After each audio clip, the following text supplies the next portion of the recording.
Audio Jungle.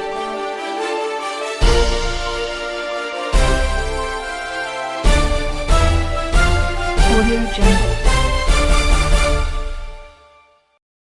Appu ಆಸರೆ ನಿರಾಶ್ರಿತರಿಗಾಗಿ ಅನ್ನದಾಸೋಹ ಸೇವೆ ನಮ್ಮದು, ಸಹಾಯ ನಿಮ್ಮದು.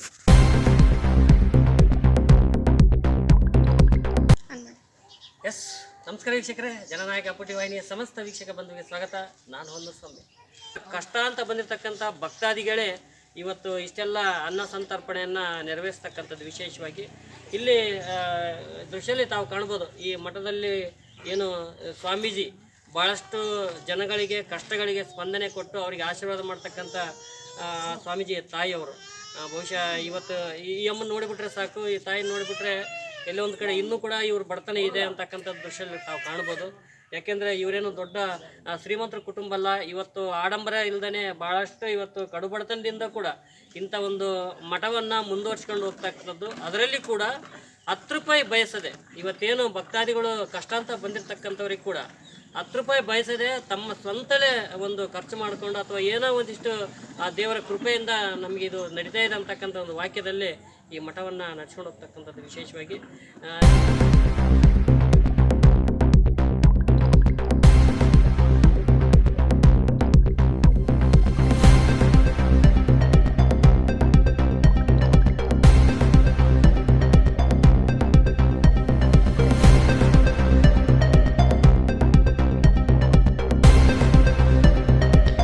ಬಳ್ಳಾರಿ ಜಿಲ್ಲಾ ಸಂಡೂರು ತಾಲೂಕಿನ ಶ್ರೀರಾಮಶೆಟ್ಟಿಹಳ್ಳಿ ಗ್ರಾಮದಲ್ಲಿ ಶ್ರೀರಾಮದೇವರ 3ನೇ ವರ್ಷದ ರಥೋತ್ಸವ ಅದ್ದೂರಿಯಾಗಿ ನೆರವೇರಿತು.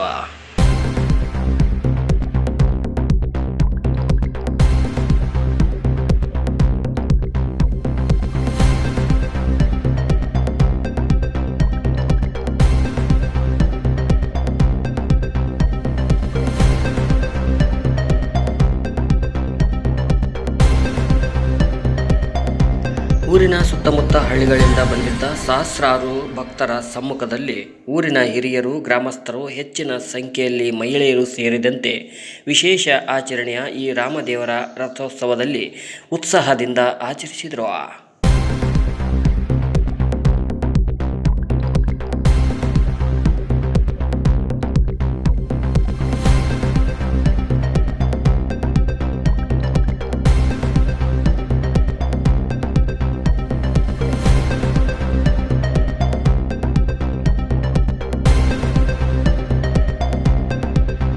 ಮೊದಲನೇದಾಗಿ ಗಂಗೆ ಪೂಜೆಯಿಂದ ಪ್ರಾರಂಭವಾದ ಈ ರಥೋತ್ಸವ ಶ್ರೀರಾಮಶೆಟ್ಟಿಹಳ್ಳಿ ಗ್ರಾಮದ ಎಲ್ಲ ದೇವಸ್ಥಾನಗಳಿಗೆ ಪೂಜೆ ಸಲ್ಲಿಸುವ ಮೂಲಕ ಗಂಗೆ ಪೂಜೆ ನೆರವೇರಿಸಿದರು.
ಪರಮಾತ್ಮ ಆಡ್ಸನಲ್ರಿ ದೇವ್ರು ಕೊಟ್ಟಾನ ಹಾಂ ಆತ ಉಂಡದಂತ ನೆನ್ಸ್ಬೇಕ ಹಾಂ ಹಾಂ ಆತ ಕೊಟ್ಟಾನ ನಾವು ಕೊಟ್ಟಲ್ಲ. ಹಾಂ ಏನಿವತ್ತು ತೇರನ್ನು ಹೆಂಗ ಪ್ರತಿಷ್ಠಾಪನೆ ಮಾಡಿದ್ದಾನೆ ಅವರೆಲ್ಲ ಹೇಳಿದ್ರು ಇವರಿಂದ ಸಾಕು ನಮಗೆ ಅಂತ. ಹಾಂ ಎಲ್ಲರೂ ಮತ್ತೆ ಕೈ ಹಾಕಿದ್ಕ ಮತ್ತೆ 3ನೇ ವರ್ಷ ಇವರು ವೀರಬಸಪ್ಪ ಬಡಿಗೇರ್ ಅಂತ. ಯಾವ ನಿಮ್ದು? ನಮ್ದು ಹಗರಿಮಳಿ ತಾಲೂಕು ಹಂಪಸಾಗರ. ಅಜ್ಜರಿಗೆ ನಾವು 18-20 ವರ್ಷದಿಂದ ಸಂಪರ್ಕ. ಮೊನ್ನೆ ಫೋನ್ ಮಾಡಿ ಕರೆ ಕಳಿಸಿದ್ರು. ಬರುವತ್ನಾಗ ಒಬ್ಬರು ಸ್ನೇಹಿತರು ಕರ್ಕೊಂಡ್ಬಂದಿವಿ. ಏನು ಅಜ್ಜರ ಹೆಸರು? ಬಂಗಿ ನಾಗಪ್ಪರ ಅಂತ. ಬಂಗಿ ನಾಗಪ್ಪ ಅವರು. ಬಂಗಿ ನಾಗಪ್ಪ ಅವ್ರು ಅಂದ್ರೆ ನೀವೇ ಹೇಳಿದ್ರೆ ಬಹಳಷ್ಟು ಇಲ್ಲಿ ಭಕ್ತಾದಿಗಳು ಬರ್ತಾರೆ, ಅವ್ರು ನೋಡ್ಕೊಂಡು ಬರ್ತಾರ ಅಂತ. ಭಕ್ತಾದಿಗಳ ಒಂದು ಪಾಲಿಗೆ ಅವರೇ ದೇವ್ರ ಅಂತ ಹೇಳ್ತಾರೆ. ಆದ್ರೆ ಇವತ್ತು ಅವರೇ ಹೇಳಿದ್ರು ನನ್ನ ಪಾಲಿಗೆ ಇವರೇ ದೇವ್ರ ಅಂತ ಹೇಳಿದ್ರು. ನಿಮ್ಮ ಮೇಲೆ ನಮಗೆ ಅವ್ರು ಹೇಳೋದು ಅವ್ರಿಗೆ ನಾವು ಏನು ಇವತ್ತು ರಥ 5 ಗಂಟೆ ಮೇಲ್ಪಟ್ಟು ಇವತ್ತು ಭಾಳ ಕಡೆ ತೇರದು. ಬರಮ್ನಳ್ಳಿ, ಈ ಊರು, ಬಂಡ್ರಿ, ಕೂಡ್ಲಿಗಿ, ಆಂಜನೇಯ, ಬಹಳಷ್ಟು ಜನ ಹಳ್ಳಿ ಜನ ಎಲ್ಲ ಬರ್ತಾರೆ. ಬರ್ತಾರೆ. ನಿಮ್ಮ ಹೆಸರು ಹೇಳ? ಓಮಪ್ಪರ. ನೀವು ಯಾವರು? ಏನು ಇಷ್ಟು ದೂರದಿಂದ ಯಾಕೆ ಬಂದ್ರೆ ಇಲ್ಲಿಗೆ? ಏನೋ ಒಂದು ದೇವರು ನಂಬಿಕೆ ಮಂದಿ ವಿಶ್ವಾಸ ಬಿತ್ತು. ಅದೇ ವರ್ಷ ನಾವು ಬಂದು ವಾರದಾಗೆ ಅವತ್ತೇ ಬಂದೀವಿ, ಅವತ್ತೇ ಮಾತಾಡಿದೀವಿ ಹಂಗೆ ತೇರಿನ ವಿಚಾರನ. ಹಿಂಗಪ್ಪ ಮತ್ತು ಹಿಂಗೆ ತೇರಿಂದು ಮಾಡ್ಬೇಕಂತಂದು ಇದು ಮಾಡಿದ್ವಿ. ಮತ್ತು ಮರ ಗಿಡ ಎಲ್ಲ ಕೊಡ್ಬೇಕು ಅಂತ ನಮ್ಮ ಮನಸ್ಸಿನಾಗ ಏನೋ ಹುಡ್ತು. ನಮ್ಮ ತ್ಯಾಗದ ಮರ ಉಳಿತು, ತ್ಯಾಗದ ಮರ ಕೊಡ್ತೀವಿ ಮಾಡ್ಬೇಕು. ನಿಮ್ಮ ಹೊಲ್ದಾಗ ಬೆಳೆಯುತ್ತೆ ವರ್ಷ ವರ್ಷ ಏನು ಬೆಳಿತೀರಿ ನೀವು? ಭತ್ತ, ಮೆಕ್ಕೆಜೋಳ. ಮತ್ತು ಅಷ್ಟು ಭತ್ತ ಎಲ್ಲ ಬೆಳೆದು ಏನೋ ಒಂದಿಷ್ಟು ನೀವು ಜೀವನ ಮಾಡ್ತಕ್ಕಂಥ ಒಂದು ಕುಟುಂಬ ನಿಮ್ಮದು. ನೀವು ಹೋಗಿ ಹೋಗಿ ನೀವು ಮಠಕ್ಕೆ ಪ್ರಿಯ ಕೊಟ್ಟರೆ ನಿಮ್ಗೇನು ಬರ್ತತೆ? ಯಾಕೆ ನೀವು ಈಗ ಅಲ್ಲಿ ನಮಗೆ ಇಲ್ಲಿ ಬಂದಾಗಲಿದ್ದ ನಮ್ಗೆ ಒಳ್ಳೇದಾಯ್ತು ನಮಗೆ ಅನಿಸ್ತು. ಈಗ ನಮಗೆ ಆತು ಕೊಟ್ಟನ್ ಅಂತ ನಾವು ಇನ್ನಷ್ಟು ಇಲ್ಲಿ ಮಾಡಿ 4 ಮಂದಿಗೆ ಅನುದಾನ ಮಾಡಿ ಬೆಳಿಬೇಕು. ನೀವೇನು ಹೇಳಿದ್ರೆ ನಮ್ಮ ಭಗವಂತ ಕೊಟ್ಟನ ಅಂತ ಹೇಳಿದ್ರಿ. ಅವ್ರು ಹೇಳ್ತಾರೆ ಇವರೇ ನೀವೇ ಭಗವಂತ ಅಂತ ಅವ್ರು ಹೇಳ್ತಾರೆ. ಈಗ ಅವರು ನಾವು ಭಗವಂತ ಅನ್ನೋದು, ನಮಗೆ ಅವ್ರು ಭಗವಂತ ಅನ್ನೋದು ಎಲ್ಲ ನಮ್ಮೆಲ್ಲರ ಮೇಲೆ ಅಲ್ಲಿ ಆ ಭಗವಂತ. ತೇರಿಗೆ ಕಾರಣ ಅವರೇ ಕಾರಣ. ತೇರು ಮಾಡಕ್ಕೆ ಅವರೇ ಕಾರಣ. ಏನು ತೇರಿಗೆ ಅವರೇ ಕಾರಣ ಅಂದ್ಬಿಟ್ಟು ಬಂದಿದ್ದು ಈಗ ಅರ್ಧ ತಕ್ಕ ನಾವು ನಮ್ಮ ಕಷ್ಟ ಬಂತ ಬಂತು ಬಂದಕ್ಕೆ ಮತ್ತೆ ನಮಗೆ ಅವ್ರ ಮರಗಳು ಕೇಳಿದ್ರೆ ಅಲ್ಲಿಂದ ನಾವು ಕೊಟ್ಟು ಮರಗಳು ಕೊಟ್ಟಿವಿ, ಶೇರ್ ಮಾಡಿಸಿದ್ವಿ, ಅವರಿಗೆಲ್ಲ ಭಾಗವಹಿಸ್ಕೊಂಡು ಮಾಡಿದ್ವಿ. ಮತ್ತೆ ನರ್ಸಂತ ಹೊಂಟಿದ್ವಿ. ಹೆಂಗೆ ಅನಿಸ್ತತೆ ಈ ಥರ ಒಂದಿಷ್ಟು ನಾವು ತೇರಿಗೆ ನೀವೇ ಒಂದು ಮರಗಳು ಕೊಟ್ರಿ, ಆಮೇಲೆ ಏನು ಗುರುಗಳು ಒಂದು ಆಶೀರ್ವಾದ ಅಂತ ಹೇಳಿದ್ರಿ. ಮತ್ತೆ ಅವ್ರ ಆಶೀರ್ವಾದದಿಂದ ನಾವು ಬೆಳಕಿದ್ದೀವಿ. ಈಗ ಏನು ಈಗ ಇಷ್ಟೆಲ್ಲ ಒದ್ದಾಡಿದ್ರೆ ಏನು ತೊಂದರೆ ಆಗಿದೆ ಅನಿಸ್ತಾ ಇದೆ ನಿಮ್ಗೆ? ಏನು ಕಾಂಪೌಂಡ್ ಬಂದ್ರೇನಾ ಅಥವಾ ಬೇರೆ ಏನೋ ಕಟ್ಟಡ ಏನಿಲ್ಲ ಹಂಗ ಹೆಂಗೆಂಗೋ ನಡೆಸ್ತಾನ. ಯಾರ ದಾನಿಗಳು ಕೊಟ್ಟರು ಕಟ್ಟಿಸಿದ್ರೆ ಹಂಗ ಮನಸ್ಸಿಗೆ ಬಂದು ಅವ್ರ ಮನಸ್ಸಿಗೆ ಬಂದು ಅವ್ರು ಕೊಟ್ಟು ನಾವು ಅವ್ರ ಹಿಂದೆ ನಾವು ಕೂಡ ಹೋಗಿಲ್ಲ. 3-4 ಮಂದಿ ಮಿನಿಸ್ಟರ್ ಅದಾರ, MLA ಅದಾರ, ಯಾರು ಇದೇ ತಾಲೂಕ್ನಾಗ ಅದಾರಲ್ಲ. ಮಾಡಿದ್ರೆ ಮಾಡ್ಬೋದು. ಯಾಕಂದ್ರೆ ಮೇನ್ ರೋಡ್ ಯಾರ ಕಣ್ಣು ಹಾಕಿ ಏನೋ ಒಂದು ಗೌರ್ಮೆಂಟ್ ಸವಲತ್ತಿನಿಂದ ಮಾಡಿಸ್ಬೋದು. ಮುಂದೆ ಅವರು ಬಂದು ಏನೋ ಮನಸ್ಸು ಮಾಡಿದ್ರೆ ಎಲ್ಲ ಮಾಡಕ್ ಕಾರಣ ಸಾಲ ತಂದ ಮಾಡಿದ್ರಿ. ಇಲ್ಲಿ ಮಠಾರ ಇವರೊಬ್ಬರ ಮಕ್ಕಳು ಯಾಕೆ ಮಾಡ್ತೀಯಪ್ಪ, ಯಾಕೆ ಸಾಲ ಮಾಡ್ತೀವಿ ಮಠಕ್ಕಾಗಿ ಅಂತ ನನ್ನ ಮಕ್ಕಳು ಎಂದೂ ನಾನು ಕೇಳಿಲ್ಲ. ಇಲ್ಲಿವರೆಗೆ ಸಾಲ ಮಾಡ್ಕೊಂಡೆ ಮಠನ ಸಾಲ ಮಾಡ್ಕೊಂಡು ಬಂದಿದ್ದೆ, ಮಕ್ಕಳು ಹೇಳ್ತಾನೆ ಸಾಲನೂ ತೀರಿಸಿದ್ವಿ. ಮತ್ತು ಈ ದೊಡ್ಡಗಂಬ ನನ್ನ ಮಗ ಮಂದು ಹೋದನು. ಮಂದು ಅಂತೇಳಿ ನಮ್ಮ ತಮ್ಮನ ಮಗ ಹೋಗ್ಲಾಪ ದೊಡ್ಡಗಂಬ ಮಾಡೋಕ್ಕಾಯ್ತಲ್ಲಪ್ಪ ನೀನು ಅಂತ ದೊಡ್ಡಗಂಬ ಮಾಡ್ಬೇಕಾ ತೊಂದರೆ ಐತೆ ಅಂತ ನೋಡಪ್ಪ ನೀನು ಯಾವಾಗಂತ ಯಾವಾಗ ಮಾಡೋಣ ಅಂತ. ನೀನು ಬಾಯಾಗ ಬಂದ್ಬಿಡೋದು ಏನಕ್ಕೇನೋ ನಾಳೆ ಕಂಬ ಕೆಡಿಸ್ಬಿಡೋಣ. ದೊಡ್ಡ ಖರ್ಚು ಅದು ಎಷ್ಟನ ಬರಲಪ್ಪ ನೀನು ಬಾಯಾಗ ಬಂದದ್ದು ಮಾಡೋಣ ಅಂತ ಮಾಡಿಬಿಡೋಣ ಅಂತ ರೆಡಿ ಆಯಿತು. ರೆಡಿ ಆಗೈತೆ. ಸ್ಟಾಪ್ನೇನು ಮಾಡಿದ್ರೆ ನಾನು ಕೆಲಸ ಮಾಡ್ತೀನಪ್ಪ, ನಾನೇ ಕೆಲಸ ಮಾಡೋನು, ನಾನು ಮಾಡ್ತೀನಿ, ಅದ್ರ ಬಗ್ಗೆ ಟೆನ್ಷನ್ ಮಾಡ್ಕೋಬೇಡ ಅಂತ ಆತ ಬಂದು ನಿಂತು ಮಾಡಿದೆ ತಿಂಗಳಿಗೆ. ಸ್ನೇಹಿತರು ಹೇಳಿದ್ರು ನಮ್ಮ ಇದೇ ಭಾಗದಲ್ಲಿ ಸೊಂಡ್ರ ಭಾಗದಲ್ಲಿ ಭಾಳಷ್ಟು ರಾಜಕೀಯ ವ್ಯಕ್ತಿಗಳಿದ್ದಾರೆ, ಬಟ್ ಅವ್ರ ಕೈ ಹಿಡಿದ್ರೆ ಬೇಕಾದಷ್ಟು ಆಗ್ಬೋದು ಅಂತಕ್ಕಂಥದ್ದು. ಇದಕ್ಕೆ ತಮ್ಮ ಅಭಿಪ್ರಾಯ ಏನು? ನನ್ನ ಜೀವನದಾಗ ಇದೀಗ ನಮ್ಮ ಸೊಂಡ್ರು ತಾಲೂಕಿನಾಗ 10 ರೂಪಾಯಿ ಬೇಕು ನಾನು ಯಾರ ತಗೊಂಡಿಲ್ಲ ರೀ, ಕೇಳಿಲ್ಲ. MLA ಕೂಡ ನಾನು ಹೇಳಿಲ್ಲ ಪಾಪ, ಅವ್ರೇನು ಇಲ್ಲ ಅನ್ನೋದಲ್ಲ, ನಾನು ಹೇಳಿಲ್ಲ. CC ರೋಡ್ ಮಾತ್ರ ಅವ್ರು ಮಾಡ್ಯಾರ. ಅವ್ರು ಭಾಳ ಕನಸು ಭಾಳ 20 ಸಲ ಹೇಳಿದ್ರು, ನೋಡೋಣ ನಿಂತ್ಬಿಡ್ರು ಅಂದರು. ಮೊನ್ನೆ ಒತ್ತಾಯ ಮಾಡಿ ಸಿ ಸಿ ಮಾಡಲೇಬೇಕಂತ ಭಾಳ ಜನ ನನಗೆ ಒತ್ತಾಯ ಮಾಡ್ಯಾರ. ಸೊಂಡೂರು ಭಾಗದವರು ನಾನು ಸಿ ಸಿ ಮಾಡ್ಬೇಕಂತೇಳಿ ಸಿ ಸಿ ಹಾಕ್ಯಾರ. ನಾನು ಮಾಡೋದಲ್ಲ ನೀವೇ ಮಾಡ್ಸ್ರಿ ಅಂತ ಕಂಟಿಡ್ದ ನಮ್ಮಲ್ಲಿ ಅಂತ ಹೇಳಿವಿ. ಅವರು ಬೆಂಬಲ ನಮ್ಗೆ ಐತ್ರಿ. ಏನು ಮಾಡಿದ್ರೆ ಸಾಕಾರ ಐತಿ. ಇದು ಮಾಡ್ಕೊಂಡು ನೀವು ಏನು ಕೇಳಿದ್ರೆ ಮಾಡಂಗದಾರ. ಸಂತೋಷ ಆಡೋನು ಎಷ್ಟು ಕೇಳಿ ಮಾಡಂಗದಾರ. ಅಷ್ಟು ಭಕ್ತಾದಿಗಳು ನಾನು ಮಾತಾಡ್ಸಿದ್ದೀನಿ. ಅವರಲ್ಲಿ ಕೂಡ ಅವ್ರ ಜೊತೆಗಿರ್ತಕ್ಕಂಥ ಸ್ನೇಹಿತರು ಕೂಡ ಮಾತಾಡ್ತೀನಿ. ಆ ಟೈಮಲ್ಲಿ ಭಾಳ ಬಡತನ ಇತ್ತು, ಅವರಿಗೆ ₹1 ಕೂಡ ಕಷ್ಟ ಆಯ್ತು ಅಂತ ಹೇಳಿದ್ರು. ಎಲ್ಲರಿಗೂ ಬಡ್ತಾರೆ ಸರ್, ಎಲ್ಲರಿಗೂ ಬಡ್ತಾನೆ ಪಾಪ. ಭಾರಿ ಕಷ್ಟ ಬಿದ್ದಾರೆ ಎಲ್ಲ. ನಾವು ಕಷ್ಟ ಬಿದ್ದೀವಿ, ಅವರು ಕಷ್ಟ ಬಿದ್ದಾರೆ ಎಲ್ಲ. ಮತ್ತೆ ಇವಾಗಿನ ಕಾಲ ಬೇರೆ ಅವಾಗ ಬೇರೆ ಎಲ್ಲ. ಮತ್ತೆ ಇವಾಗ ಹೆಂಗೆ ಇಂಪ್ರೂವ್ ಹಾಕ್ಯಂತ ದೇವ್ರು ಏನೋ ಅನುಕೂಲ ಮಾಡಿದೆ. ಅದು ಏನೋ ಎಲ್ಲಿ ತಂದು ಎಲ್ಲಿ ಮಾಡಿದ್ನೋ, ತೇರು ಮಾಡಿದ್ರು, ಗರುಡಗಂಬ ಅದು ಇದು ಎಲ್ಲ ಅಭಿವೃದ್ಧಿ ಮಾಡ್ಕೊಂಡ. ಮಳೆಗಾಲದಾಗ ಏನೋ ಒಂದು ಸಣ್ಣ ಮದುವೆ ಆದ್ರೆ ಇಲ್ಲೇ ಮಠದಾಗ ಮದುವೆ ಹಾಕ ಅನುಕೂಲ ಐತಿ, ಎಲ್ಲ ಅನುಕೂಲ ಐತಿ.